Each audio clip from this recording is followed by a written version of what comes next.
Qu'il est bon d'être accompagné d'un bon camarade. Nous sommes en voiture. La route défile comme un long fil de soie. Un fil de soie, mais en goudron. Qu'il est bon de faire la route avec un bon camarade. Les lumières de la ville s'allument lorsque la nuit tombe. Nous avançons. Le volant, les pédales, les lumières. Qu'il est bon de faire la route avec un bon camarade. Il y a des flocons qui tombent sur le véhicule motorisé. Pas des flocons de purée ou des flocons d'avoine. Non, des flocons de neige. Avez-vous compris la subtilité? C'était un jeu de mots. Car il y a plusieurs types de flocons. C'est le genre de jeu de mots que nous faisons entre bons camarades. Il faut s'occuper, la route elle est longue. Nous rôdons, nous roulons, nous tournons. Nous regardons la ville, nous regardons les gens. Oh, il n'y a absolument rien d'excitant. Il y a juste un long ruban qui défile. Qu'il est bon de faire la route avec un bon camarade. On voit les herbes courir à travers la fenêtre. Elles courent, elles volent. Nous passons rapidement, nous ne pouvons pas y compter. Parfois nous le faisons, mais en roulant plus doucement. Car si nous roulions trop vite, nous ne pourrions pas les compter. Ce serait impossible. Nos yeux ne le pourraient pas. Qu'il est bon de faire la route avec un bon camarade. J'entrebaisse un petit peu la fenêtre et j'hume l'odeur de l'air en dehors du véhicule motorisé. Je préfère l'odeur de plastique qu'il règne à l'intérieur. Qu'il est bon de faire la route avec un bon camarade. Nous nous regardons et nous rions. Nous sourions en regardant les gens dehors, avec leur tête, avec leur front. Ils sont vilains.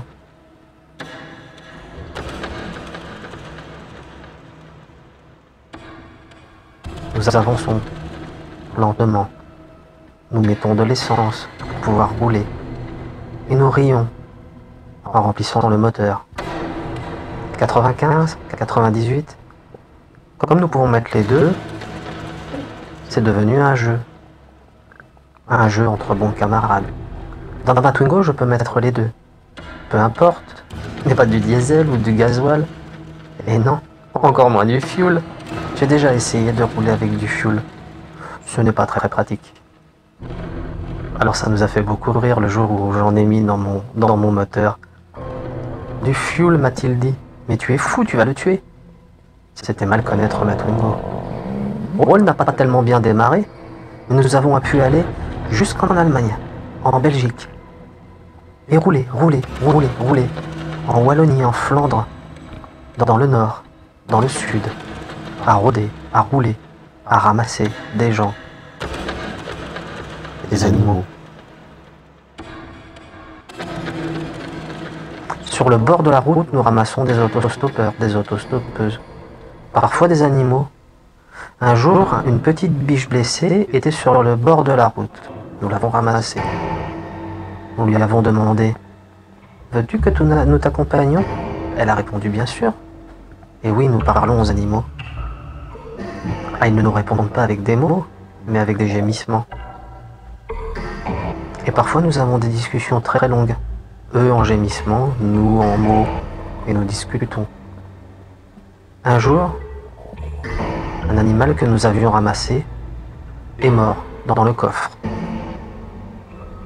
C'était une histoire triste. Alors nous avons lâché des flocons. Pas de neige cette fois-ci, mais de purée. Pour le manger. Nous n'allions quand même pas le jeter. Il fallait en profiter. Nous avons partagé ça entre bons camarades. Alors nous avons continué à rouler et manger des carottes sans nous arrêter.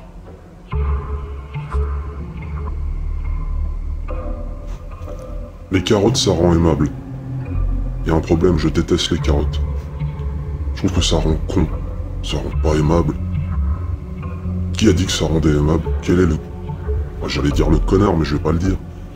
Qui a dit que ça rendait aimable? Ça rend pas aimable. Quand c'est râpé, est-ce que ça rend plus aimable parce qu'il y a plus de morceaux? C'est une bonne question, ça. Est-ce qu'une carotte rend aimable, mais des milliers de lanières de carottes? Est-ce que ça rend plus aimable parce qu'il y en a des milliers? Et oui, et oui, et oui. Moi, je crois pas. Puis ça dépend comment on l'aborde, la carotte. On peut l'acheter telle quelle, on peut la voler dans un champ. On peut l'acheter dans une barquette à la con, on peut la chasser. J'aime bien l'idée de chasser des carottes. Pourquoi est-ce qu'on les chasserait pas? Déjà, faut les repérer. On peut s'inventer comme ça un univers. On serait là à chasser des carottes. Après tout, pourquoi pas? Ouais, des milliers de lanières de carottes comme ça. Et oui. Et oui. Ça met de la joie. D'aller chercher sa carotte dans son jardin qu'on a planté. On s'emmerde à faire ça en fait. L'intérêt. Non, non. On part dans une idée de chasse. Genre on s'habille comme tel. On a le regard, on a la sensation, on a l'envie de voir la carotte comme une proie. Pas nécessairement comme un légume à la con, immobile, statique, qui est là. Vas-y, cueille-moi, fais ce que tu veux avec moi. L'imagination humaine est débordante et... Alors que non, si on la voit comme une proie, déjà on la respecte. Ça se respecte une carotte. Et si on l'aborde comme telle, déjà on lui donne la sensation que on la voit pas juste comme une carotte à la con, mais comme une proie. Je le redis, hein, parce qu'il faut que ça rentre dans les têtes. Une proie. Et quand elle est prise par la bête, le chasseur, comme vous voulez, elle se rétracte, mais comme une proie. Et du coup, elle développe des arômes différents, alors que quand c'est un connard de vegan qui vient s'approcher comme ça, qui la tire doucement, avec ce respect à la con. Non. Je m'approche de toi et je vais te déterrer. Comme une bête. Une bête. Un animal. D'ailleurs, le lapin, il en a rien à branler. Pour lui, la carotte, c'est une proie. Il y va. Et il y va avec ses petites pattes, là. Et ses dents d'enfoiré, là. Eh oui. Eh oui.